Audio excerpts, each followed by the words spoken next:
ಇವತ್ತು ಬಹಳ ವಿಶೇಷವಾದಂಥ ಕಾರ್ಯಕ್ರಮ. ರಾಯಚೂರು ಮತ್ತು ಕೊಪ್ಪಳ ಜಿಲ್ಲೆಯಲ್ಲಿ ಇವು ಎರಡೂ ರೈಲು ಲೈನು ಕೊಪ್ಪಳ ಮತ್ತು ರಾಯಚೂರು ಜಿಲ್ಲೆಗೆ ಬಹಳ ಪ್ರಮುಖವಾದ ರೈಲು ಲೈನ್ ಅಂದರೆ ತಪ್ಪಾಗಲಿಕ್ಕಿಲ್ಲ. ಒಂದು ಗಿಣಿಗೆರೆ ರಾಯಚೂರು ಮತ್ತು ಗದಗ ವಾಡಿ ಇವೆರಡು ನಮ್ಮ ಎರಡೂ ಜಿಲ್ಲೆಗೆ ವಿಶೇಷವಾದಂಥ ಕೊಡುಗೆಯನ್ನು ಕೊಡುವಂಥ ರೈಲು ಮಾರ್ಗ ಅಂದರೆ ತಪ್ಪಾಗಲಿಕ್ಕಿಲ್ಲ. ಯಾಕಂದರೆ ಇವೆಲ್ಲವೂ ಈ ಎರಡು ಮಾರ್ಗದಿಂದ ಈ ಭಾಗದ ಬಹಳ ದಿವಸದ ಕನಸು. ಪ್ರತಿಯೊಬ್ಬ ಹಿರಿಯರು ಬಹಳ ದಿವಸದಿಂದ ರೈಲು ಮಾರ್ಗ ಆಗಬೇಕು ಅಂತ ಪ್ರತಿಭಟನೆ ಮತ್ತೊಂದು ಎಲ್ಲವನ್ನ ಮಾಡಿದ ಮೇಲೆ ಇವತ್ತು ರೈಲು ಮಾರ್ಗ ಪ್ರಾರಂಭ ಆಗಿದೆ. ಆದ್ರೆ ಬಹಳ ತ್ವರಿತವಾಗಿ ಆಗ್ಬೇಕು ಅಂತ ನಮ್ಮೆಲ್ಲರ ಈ ಭಾಗದ ಉದ್ದೇಶ. ಅದಕ್ಕೆ ಇವತ್ತೇನು ಗಿಣಿಗೆರೆ ಟು ರಾಯಚೂರು ಇದೇನು ಮೈಬೂಬ್ ನಗರ, ಮುನ್ರಾಬಾದ್ ಟು ಮೈಬೂಬ್ ನಗರ ಅಂತಿದ್ದು ಈ ರಾಯಚೂರು ಮಟ್ಟ ಆದ್ರೆ ಮುಂದಿನ ಎಲ್ಲವೂ ಕೆಲಸ ಸುಗಮವಾಗುತ್ತೆ ಅನ್ನೋ ಒಂದು ಕೆಲಸವನ್ನ ಇವತ್ತ ನಮ್ಮ ಹಿರಿಯರಾದಂಥ ಸೋಮಣ್ಣ ಸಾಹೇಬರು ಬಂದ್ರು ಮಾಡ್ತಾ ಇರೋದು ನಿಜವಾಗ್ಲೂ ಬಹಳ ಸಂತೋಷದ ವಿಚಾರ. ಈಗಾಗಲೇ ನಾವು ಹೇಳಿದ್ವಿ, ಈ ರೈಲು ಮಾರ್ಗ ಆಗ್ಬೇಕಂತಂದ್ರೆ ಎರಡೂ ಸರ್ಕಾರದ ಸಹಭಾಗಿತ್ವ ಬಹಳ ಮುಖ್ಯವಾಗಿತ್ತು. ಕೇಂದ್ರ ಸರ್ಕಾರ ಒಂದೇ ಕೊಡ್ತೀನಿ ಅಂದ್ರೂ ಈ ಮಾರ್ಗ ಆಗಕ್ಕೆ ಸಾಧ್ಯ ಇಲ್ಲ, ರಾಜ್ಯ ಸರ್ಕಾರ ಒಂದೇ ಕೊಡ್ತೀನಿ ಅಂದ್ರೂ ಮಾರ್ಗ ಆಗಕ್ಕೆ ಸಾಧ್ಯ ಇಲ್ಲ. ಈ ಇಬ್ರು ಸೇರಿ ಈ ಕೆಲಸವಾಗಿ ಕೈ ಹಾಕಿದಾಗ ಮಾತ್ರ ಸಾಧ್ಯ. ಈಗಾಗಲೇ ಇದು ಬಹಳ ಕಮ್ಮಿ ಇದ್ರೊಳಗ ಅನುಮೋದಿತ ಆಗಿತ್ತು. 2007 ಇದು ಪ್ರಾರಂಭ ಆಯ್ತು. ಆದ್ರೆ ಇದು ಹಂತ ಹಂತವಾಗಿ ಮಾಡ್ಕೊಂತ ಬಂದದ್ದು. ಇವತ್ತು ಈ ಯೋಜನೆಯ ಅನುಮೋದನಾ ವೆಚ್ಚ 2,509.9 ಕೋಟಿ ರೂಪಾಯಿ. ಇದ್ರೊಳಗ ನಮ್ಮ ರಾಜ್ಯ ಸರ್ಕಾರ 1,144.85 ಕೋಟಿ ರಾಜ್ಯ ಸರ್ಕಾರ ಕೊಡುವಂತ ಕೆಲಸವನ್ನ ಮಾಡಿದೆ. ನಮ್ಮ ಮುಖ್ಯಮಂತ್ರಿಗಳು ಯಾವಾಗಲೂ ರೈಲು ಮಾರ್ಗದ ವಿಚಾರಗಳು ಬಂದಂತೆ ನಮ್ಮ ರಾಜ್ಯಕ್ಕೆ ಒಂದು ಬಹಳ ಪ್ರಮುಖವಾದಂತ ಕೆಲಸ ಸಾರಿಗೆ ವ್ಯವಸ್ಥೆಯನ್ನ ಸರಿ ಮಾಡಬೇಕು. ಸಾಮಾನ್ಯ ಜನರು ಬಡವರು ಎಲ್ಲ ಊರಿಗೆ ಸಂಪರ್ಕಕ್ಕೆ ಸರಿಯಾಗಿ ಹೋಗ್ಬೇಕು. ಕಡಿಮೆ ದುಡ್ಡಿನೊಳಗ ಹೋಗಿ ಬರಕ ಏನಾದ್ರೂ ಸವಲತ್ತು ಐತೆ ಅಂದ್ರೆ ಅದು ಸಾರಿಗೆ ಒಳಗ ರೈಲು ಮಾರ್ಗ ಮಾತ್ರ ಅನ್ನೋ ಮಾತನ್ನ ಇಲ್ಲಿ ಹೇಳ್ಬೇಕಾಗತ್ತೆ ಬಂಧುಗಳೇ. ಆ ರೈಲು ಮಾರ್ಗದ ವಿಚಾರ ಬಂದತ್ನಾಗ ನಮ್ಮ ಮುಖ್ಯಮಂತ್ರಿಗಳು ಕ್ಯಾಬಿನೆಟ್ಗೆ ಬಂದತ್ನಾಗ ಯಾವುದೇ ರೈಲು ಮಾರ್ಗದ ಕ್ಯಾಬಿನೆಟ್ಗೆ ಬಂದರೆ ತತ್ಕ್ಷಣ ನಮ್ಮ ಭಾಗ ಏನಿದೆ ರಾಜ್ಯ ಸರ್ಕಾರದ ಭಾಗವನ್ನ ತತ್ಕ್ಷಣ ಅಪ್ರೂವ್ ಮಾಡುವಂತ ಕೆಲಸ ಇವತ್ತು ನಾವು ಮಾಡ್ತಾ ಇದ್ದೀವಿ.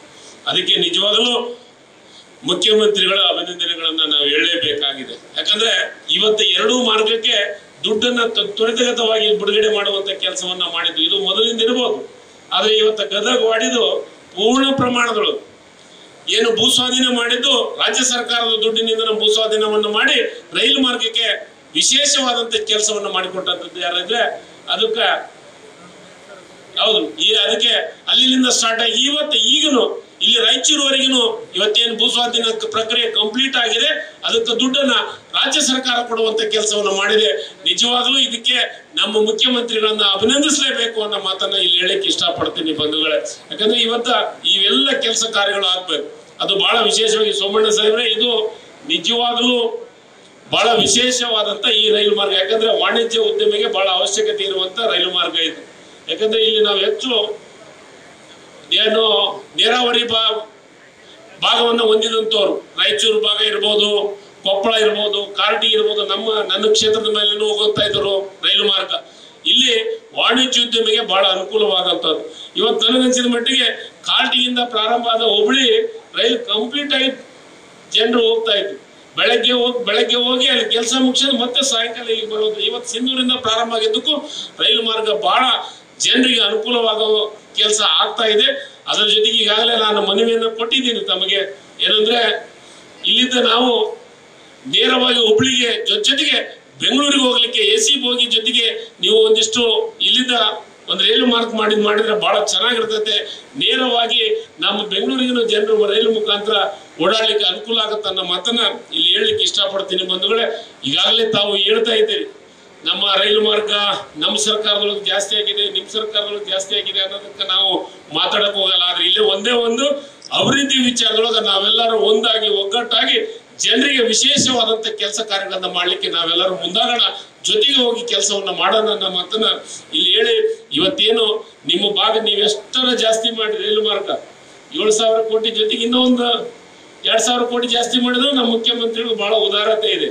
ನಮ್ಮ ಮುಖ್ಯಮಂತ್ರಿಗಳು ಜನರ ಸಲುವಾಗಿ ಬಡವರ ಸಲುವಾಗಿ ಈಗಾಗಲೇ ಕನಿಷ್ಠ 56,000 ಕೋಟಿ ಈ ರಾಜ್ಯದೊಳಗೆ ಬಡವರಿಗಾಗಿನ ಕಲ್ಯಾಣ ಗ್ಯಾರಂಟಿಗಳನ್ನು ಕೊಡುವಂತ ಕೆಲಸವನ್ನು ಮಾಡ್ತಾರೆ.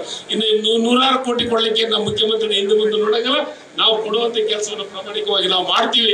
ನಮ್ಮ ಮುಖ್ಯಮಂತ್ರಿಗಳ ಗಮನಕ್ಕೆ ತರುವಂತ ಕೆಲಸವನ್ನು ಮಾಡ್ತೀನಿ ಅನ್ನೋ ಮಾತನ್ನ ಇಲ್ಲಿ ಹೇಳಿ ಇಲ್ಲಿಗೆ ಮಾತಾಡ್ಲಿಕ್ಕೆ ಅವಕಾಶ ಮಾಡಿಕೊಟ್ಟಂತ ನಿಮ್ಮೆಲ್ಲರಿಗೆ ಒಂದ್ಸಿ ನಾನು 2 ಮಾತನ್ನ ಮುಗಿಸ್ತೀನಿ. ಜೈ ಹಿಂದ್, ಜೈ ಕರ್ನಾಟಕ. ಧನ್ಯವಾದಗಳು. ನ್ಯೂಸ್ ಫಸ್ಟ್ ನಿರ್ಭೀತಿಯಿಂದ ನಿಮ್ಮ ಪರವಾಗಿ.